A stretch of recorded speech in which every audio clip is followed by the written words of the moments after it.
Welcome or welcome back to Awake and Bake with Danny. I'm Danny, I'm a silly psychic stoner, and I just want to sesh with y'all. Today I'm going to talk about shit that disturbs my spirit, okay? And it's a few things. Winter, number one. And a few documentaries that I watched recently, but before we get into any of that bullshit, you're going to need a couple things for today's episode. First thing you're going to need is something to drink because I certainly won't be responsible for you hooker whores being dehydrated. So I'm drinking some hot water, straight up just hot water, nothing else.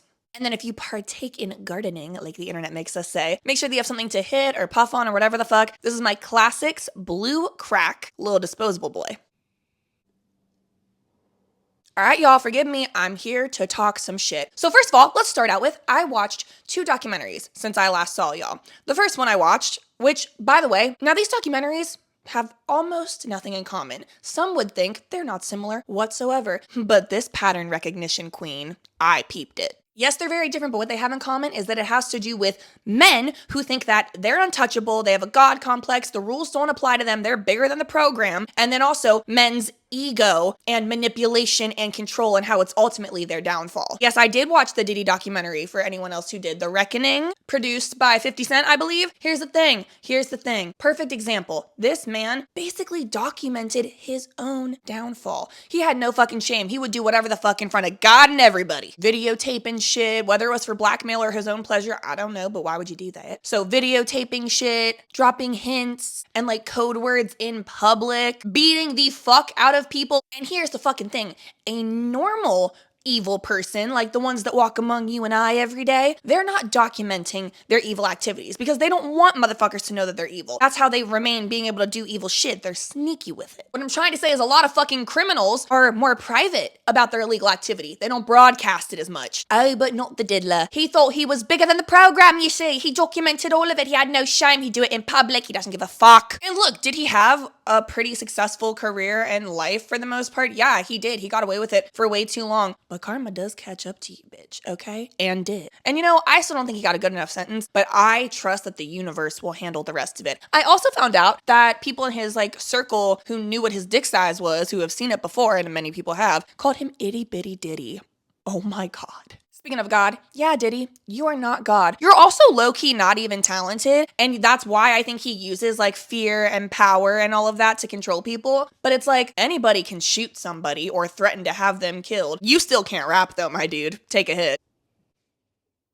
All right, now we gotta talk about the other documentary that I watched, Grizzly Man. Absolute white people shit, and I mean that derogatory. And if y'all don't know, I highly suggest you go watch it, but let me recap the key points for you. A motherfucker named Timothy, right? He wanted to be a bear so bad. He knew he wasn't, but he wanted to be one. He would tell people that he wanted to be one or that he was one. He wanted to also somehow be their master and like live among them. It was stupid, right? Grizzly bears at that. Those bitches eat people. And did, but we'll get to that. Oh, and apparently he never listened to authority, wildlife professionals, or even like the natives of the land who would tell him like, you're actually really harming the bears by what you're doing, following them around, disrupting their space, like whatever. You're really harming them. He was like, fuck you, no, I'm not, I don't care. Now, what were Timmy's qualifications? I don't know, charisma, I guess. Just a lot of time doing it. Everybody kept telling him, like, they're gonna fucking eat you, something bad's gonna happen, like, they're very dangerous. These are wild animals, like predators that don't give a fuck, like, you're not really their friend. It's not a puppy. That's what fucking bothers me too about,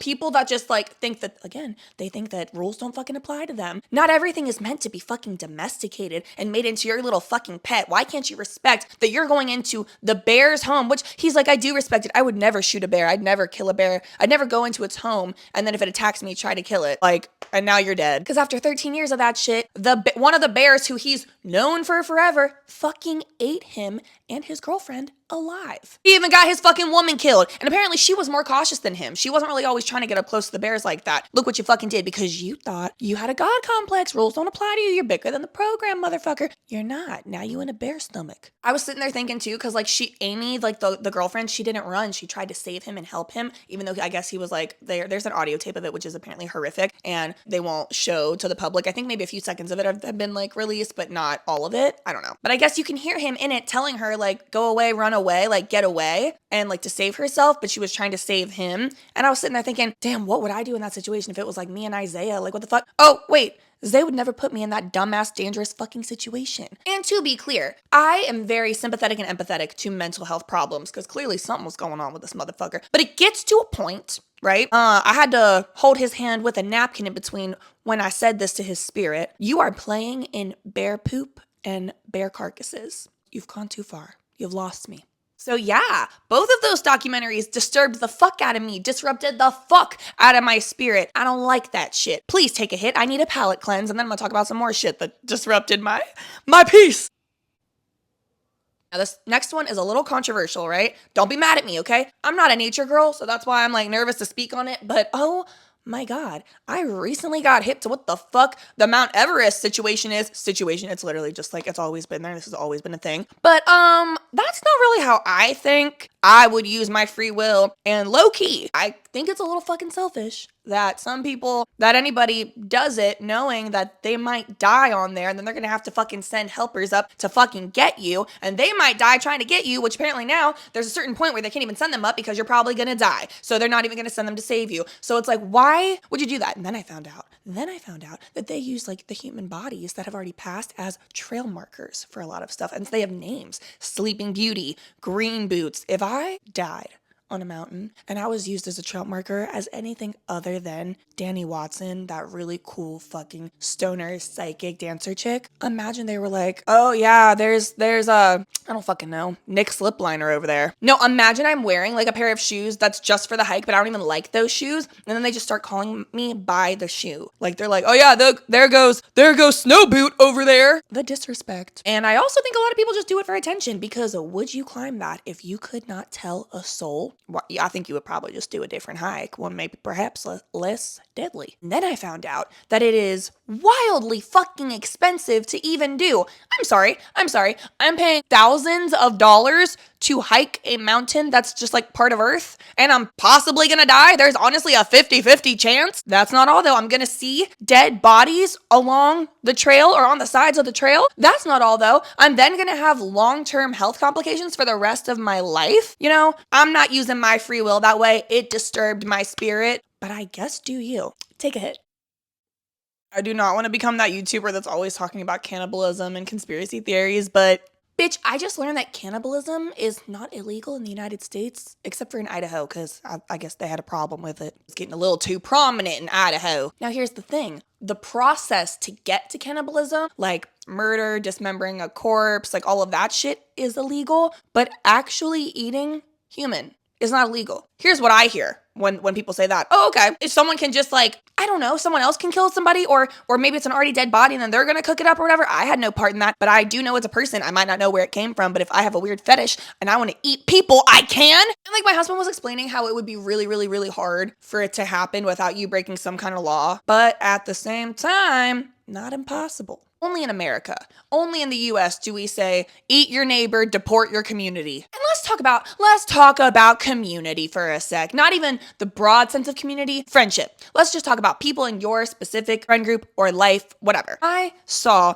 an influencer situation recently, right? So there's an influencer that I followed for a very long time. Her name is Javi, and she was friends for a while with this other influencer named Danny DMC. Now, they're not friends anymore, and it was kind of fucking obvious. Danny DMC, if you don't know, is the influencer who went to the Shein factory headquarters in China and then was like, oh, I'm a confidence activist, and was just like really going hard for Shein. It seemed like half of the time she was just like obsessed with the fact that she's in an interracial relationship and was making interracial relationship content, and like she's a white woman. It's a little fetishy to me. But mind you, I don't know this bitch, so I was like, whatever, like she is besties with Javi. I really like Javi's content, so I didn't have like negative opinions of her, but I just had like a very underlying weird little vibe. But we have the same name, Danny, so I was trying to give her the benefit of the doubt. I guess they were friends for years, and then they had a friend breakup. Everyone low-key saw it coming because it was a weird friendship, because Javi's cool, Danny's a little fetishy, like I said. But Javi made a video recently talking about it because Danny had put one out and was like, I lost my best friend last year, and it was just because I loved her too much. And then Javi put out a video and was like, I'm not going to talk about why we're not friends because I know she doesn't want me to go there, but people don't always need to be in your life for forever. Maybe you need to learn something from it, or it's a season. So I'm reading through these comments, right? And everybody's like agreeing with what I had thought, which was, girl, you're kind of better off. We could have seen that coming. I'm glad it happened. Like, I'm glad you got away. And then it really got me thinking, I've been in that position multiple times, like throughout my whole life since childhood even. It's always so interesting because a lot of times it really is like we are the only one not seeing like maybe the ulterior motives or the issues with this person that we're keeping in our life, even if other people see it. But it's like no matter how many other people say it, until you see it, you're not going to make the change. They'll still be around, even if other people warn you against it. You're like, well, no, what the fuck? I love them. You just don't get it, bitch. And honestly, I was just really relieved to see people my age and a little bit older talking about having a friendship breakup, because I started to think like last year I had a few friendship breakups with people that I have known like since like childhood even. And I was like, is this a failure on my part? Like that I like we spent all these years together and now we're just going separate ways. Honestly, those are probably the for a reason friends. You know what I mean? Because they're longer than a season. They're there for like a good amount of time. But you do have to really like grow from it because they're not obvious with it. They're kind of subtle with it, or maybe they just were able to like pull on your heartstrings a little bit. I think after time, it really is a testament to your growth to be able to walk away from somebody, even if you have a history with them, if it's truly not serving you anymore. And that's healthy as fuck at times too, because you won't realize it until you walk away. But sometimes people in your life who are closest to you are actually holding you back, whether it's energetically, whether it's like subconsciously, like maybe they're like a monitoring spirit or whatever. I just feel like those are really the situations that teach me the most about like what I want out of friends and just people who I keep in my life in general. So truly take it from me when I say not every connection is worth saving. Take a hit. I do have a random download, very short, but it's just been like a theme kind of going in my head for a few days. I feel like 2025 might have been a year of a lot of change for you. Not just friend-wise, but just like in general, like a lot of major changes happening, major shifts and realizations, maybe painful growth as well. I do feel like it was all stuff that was like very necessary and you do know that, but it was just like, damn, bitch, all at once. So what I do want to tell you is that source says there is like moving parts behind the scenes that you don't see right now, but this was meant to happen. You are on the right track and you don't really see how it's all going to play out yet, or like you're like, well, I know I'm doing the right thing, but I don't really like know what the next step is or what's to come, or like what should I be expecting or working toward necessarily. That will reveal itself to you soon, but I just want you to be reassured that like this process, this waiting process that you're in is divinely planned. All the hardships you went through were divinely planned. So it's okay if you don't really see the end yet. It's okay if you can't really picture what the result is going to be yet. That's totally fine. Don't worry really about that. I also think you kind of already know what might be the next step, like maybe little parts of it have revealed itself to you and it might have begun, but if it hasn't, it will soon. And finally, I say that we end this with a little oracle ending. Just one card did I pull for y'all today, and that is take a break. A life's work, not a season. Get off the treadmill. Oh, okay. So the universe is telling your bitch ass to relax a little bit, stop overthinking so much, to just be a little more present, a little more in the moment, and trust that it's all working out in your favor. Thanks for letting me bitch and rant to y'all. I just had to get some of that shit out of my head because I was like, I can't be the only one that's like, God, the world is fucking crazy and this shit is, disturbing my vibes. That's all I have for you today. Please like, subscribe, tell your friends, tell your grandma, and as always, stay high.